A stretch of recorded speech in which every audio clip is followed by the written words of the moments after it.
Bonjour, donc aujourd'hui sur Radio Cyclo, on accueille donc Jean-Éric Mesmin qui va nous parler donc de son activité de réparateur cycle et également de l'énergie. Bonjour Jean-Éric. Oui, bonjour, Radio Vélo. C'est Jean-Ric, je suis Bicyclo Presto à Grenoble et je fais partie des boîtes à vélo sur Grenoble, qui est une réunion d'entrepreneurs à vélo qui a été mise en place il y a quelques années. Moi, j'ai créé mon activité depuis 5 ans et je fais de la réparation itinérante de vélos, ce qui me permet de prendre des clients aussi bien professionnels que particuliers à mon rythme, sur rendez-vous. Et ça, c'est vraiment une grande liberté de mon côté. Ah, c'est un luxe même. Et du coup, ton activité avec le confinement, comment ça se passe? Alors, avec le confinement, évidemment, il n'y a plus personne qui me demande de venir réparer son vélo, à part deux, trois Olibrius qui peut être pour des raisons non urgentes, enfin, ce que je juge non urgentes, me réclament de venir réparer leur vélo. Moi, je leur dis que je ne brise mon confinement uniquement pour des personnes qui ont un statut de personnel médical, ou alors qui travaillent soit dans la livraison logistique, ou alors dans dans l'alimentaire. Ouais, d'accord. Et de ce côté-là, du coup, moi, je suis quand même considéré depuis l'arrêté du 20 mars 2020 comme étant une activité utile à la nation dans le cadre de réparation cycle et motocycle. On sous-estime beaucoup trop les réparateurs cycles, je pense. Et Et, ben, et du coup, enfin voilà, tu nous as parlé des soignants, tu as eu l'occasion d'en rencontrer, tu sors tous les jours, comment ça se passe? toujours pareil, je sors sur rendez-vous. J'ai réussi à me faire inscrire au bon plan des hôpitaux environnants, on va dire, pour pas D'accord. citer d'hôpital ou de clinique. Et, du coup, j'ai pu faire une kiné, une auxiliaire de vie en EHPAD, une médecin qui était en réa chirurgicale. Et Ah du ouais. coup, elle m'a expliqué comment son service a été réorienté en réa, on va dire réa pulmonaire. Sachant qu'à l'époque, parce que je ne sais pas si c'est le cas, ça date au moins 3 4 jours, les services n'avaient pas l'air d'être trop à fond. Son service de réa chirurgicale n'avait pas été sollicité malgré le nombre de lits en plus, quoi. Ouais. Et puis Après, j'ai fait aussi récemment quelqu'un qui organise un pôle de santé et tout ça. Voilà. Donc j'ai pu les libérer de leur idée d'avoir à se faire réparer leur crevaison, leur manivelle qui tombe, enfin, le b.a.-ba du vélo, ouais. voilà. Mais c'est vrai qu'en fait, actuellement, on pense beaucoup aux soignants. On commence un petit peu à avoir une réflexion sur, du coup, tous les routiers qui nous permettent effectivement de continuer à nous alimenter au quotidien et d'avoir les produits de première nécessité. Mais bizarrement, on ne pense pas du tout à toutes ces fonctions support qui sont notamment la mécanique cycle qui permet donc à des personnes qui se déplacent en vélo de pouvoir aller justement effectuer leur métier avec un minimum de bonnes conditions, quoi. C'est-à-dire un pneu un minimum gonflé et puis une manivelle qui tient.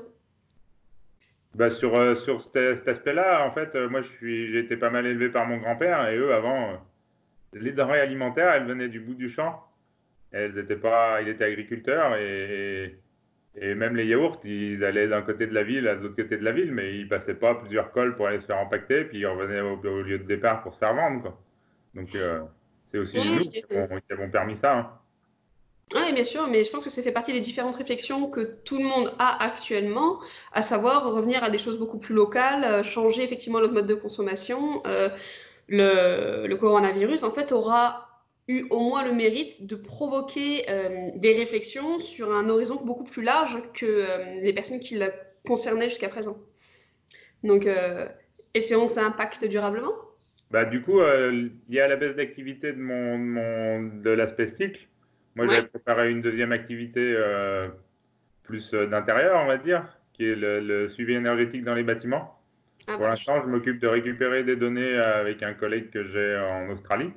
Oui. Je fais du suivi énergétique pour les bâtiments là-bas, quoi. Les consommations d'eau, les consommations de gaz, les consommations d'électricité. J'ai même fait deux, trois choses sur le suivi du coronavirus, parce qu'il y a des données en libre qu'on arrive à remodeler et on en fait des graphiques.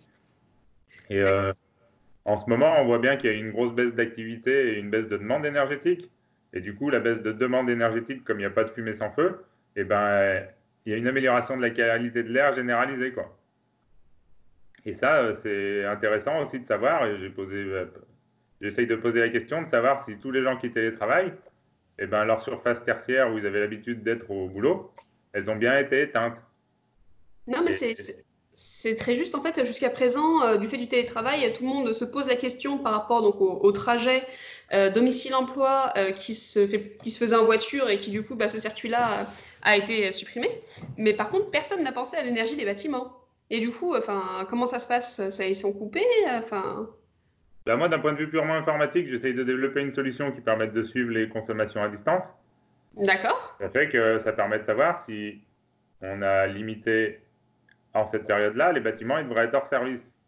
C'est-à-dire qu'on devrait avoir juste le chauffage en hors-gel, puisque là, on a Oui. une période de froid qui s'amène, la ventilation au minimum, puisqu'on n'a plus des ventilations en débit sanitaire pour le fait qu'il y ait plein d'occupants qui dégagent du CO2 en respirant et ainsi de suite.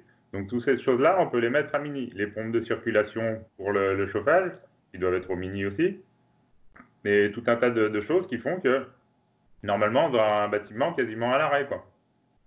Et tu penses que c'est des précautions qui ont été prises ou au contraire qu'on a laissé les bâtiments du jour au lendemain et sans forcément se poser de questions? Et ben, du coup, comme on n'a aucune idée de savoir ce qu'ils consomment, puisqu'on n'a pas les relevés en télérelève ou ce genre de choses, et ben, je peux pas dire. Et moi, par défaut, je suppose que la chaîne de décision qui a pu mettre en place le bâtiment à l'arrêt, je suis pas sûr que ce soit valable partout. Voilà. D'accord. Donc ce serait peut-être le moment de se poser la question de est-ce qu'on a bien tout coupé et est-ce que les énergies qu'on a laissées tourner, est-ce que c'est réellement responsable, quoi?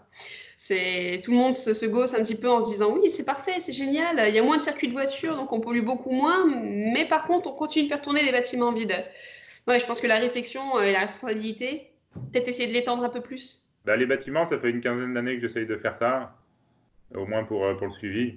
Avant, c'était cher, maintenant, c'est relativement un peu onéreux par rapport au fait qu'on peut détecter un dysfonctionnement très rapidement et qu'on peut le corriger sans que ce soit plusieurs milliers d'euros pour des gymnases.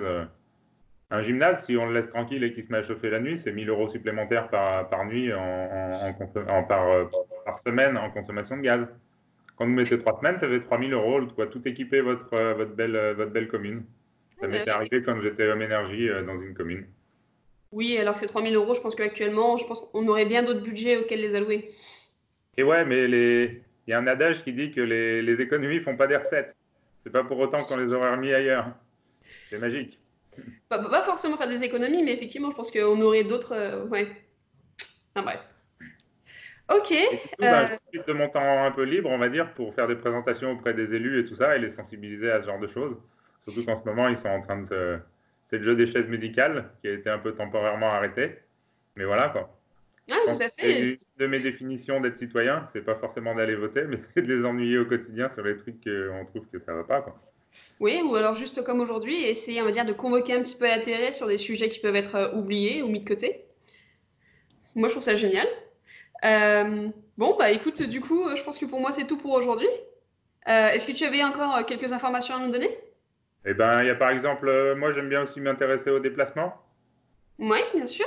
Je, Ça fait quelques années que je suis les données du car labelling de l'ADEME, qui donne les poids des véhicules, les émissions de CO2, les émissions d'oxyde d'azote, et les particules fines et tout ça. Ouais. Avant, c'était des données libres. Là, pour les réavoir, il a fallu que je saisisse la commission d'accès aux documents administratifs pour les avoir. Ils veulent L'ADEME, nous mettre en place des systèmes critères hyper compliqués et ainsi de suite, où le riche, il aura toujours le droit de s'acheter sa grosse voiture en critère 1, pendant que le pauvre, eh ben, on va lui obliger à remplacer de manière accélérée sa vieille Clio en 4. critère 4. Une Clio, c'était 800 kilos les premières. Maintenant, les Zoé qui nous vendent électriques, c'est 1,5 tonne. Les Tesla, c'est plus de 2 tonnes. Moi, pour transporter un humain de 75 kilos, eh ben, l'énergie, je sais très bien, en étant ingénieur mécanicien, que ça dilue le rendement, quoi. Et donc, ça augmente l'impact au final. Surtout que les distances parcourues, elles ne sont pas forcément plus courtes. Alors après, moi, j'avais vu un système qui était valable au Texas, quand j'y étais allé pour des raisons professionnelles. Et en cas d'alerte de pluie verglaçante, c'était personne qui avait le droit de se rendre à son boulot. On voit qu'avec le confinement, on a fait pareil. Et pourquoi à l'époque c'était respecté? C'était parce que on n'avait plus d'assureurs. Les assureurs assuraient pas. Donc les patrons ne prenaient pas l'initiative de risquer que leur employé se blesse en allant au travail. Et donc du coup, c'était hyper bien respecté. Et là, moi qui fais un peu de parapente, ils ont fait exactement la même chose au niveau aérien, puisqu'ils ont, pour le confinement, ils ont suspendu toutes les responsabilités civiles aériennes. Et comme en France, tu n'as pas le droit de voler sans responsabilité civile aérienne, et ben de fait, ça cloue tout le monde au sol. Donc c'est très bien. On voit Bah, que en ces périodes un peu perturbées, on a plein de solutions qui venaient pas à l'idée ou que personne n'osait prendre la décision parce qu'il était entouré par d'autres personnes et il voulait pas heurter dans les réunions. Mais là, c'est surtout ça, un peu de mimétisme animal, il faudrait se poser la question, quoi. Je sais pas si on est quand même sur du, enfin pour ma part, si on est sur du mimétisme animal, mais ce qui est certain, c'est que je pense que les mécanismes sont bien connus. De toute façon, pour que ce mécanisme que tu nous parles, qui viennent des États-Unis, finisse par être copié au niveau du parapente, je pense qu'on en est à deux doigts de se dire, mais si cette restriction des responsabilités, on va dire en supprimant les assurances pour les déplacements, pouvait être appliquée à tout ce qui est circulation automobile dans ce genre de temps de crise, oui, c'est clair que c'est une possibilité qui n'a pas encore été du tout étudiée, mais qui pourrait, on va dire, se déclencher avec peu de choses.